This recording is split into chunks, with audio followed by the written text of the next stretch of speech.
கோவை சரவணம்பட்டியில் உள்ள பிபிஜி கல்வி குழுமம் சார்பாக மகளிர் தின விழா வெகு விமர்சையாக கொண்டாடப்பட்டது. உலகம் முழுவதும் மார்ச் 8ஆம் தேதி மகளிர் தினம் கொண்டாடப்படுவது வழக்கம்.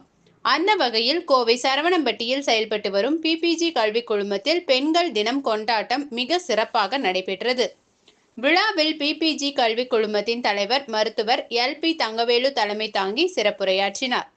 அப்போது பேசிய அவர், தற்போது அனைத்து துறைகளிலும் பெண்கள் சாதனைகள் புரிந்து வருவதாக கூறிய அவர், பிபிஜி கல்வி குழுமம் பெண் கல்வியை ஊக்குவிக்கும் விதமாக செயல்பட்டு வருவதாக அவர் கூறினார்.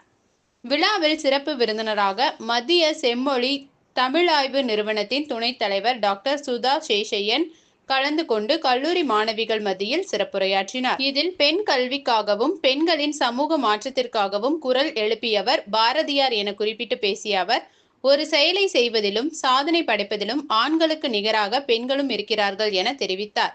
நிகழ்ச்சியின் ஒரு பகுதியாக கல்லூரி மாணவிகள் ஒருங்கிணைத்த கலை நிகழ்ச்சிகள் நடைபெற்றன. இதில் மாணவிகள் 18 வகையான நடனங்களை ஆடி அசத்தினர்.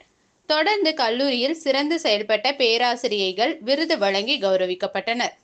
இந்நிகழ்ச்சியில் பிபிஜி கல்வி குழுமத்தின் தாளாளர் சாந்தி தங்கவேலு மற்றும் துணைத் தலைவர் அக்ஷய் தங்கவேலு ஆகியோர் கலந்து கொண்டு மாணவிகளுக்கு மகளிர் தின வாழ்த்துக்களை தெரிவித்துக் கொண்டனர்.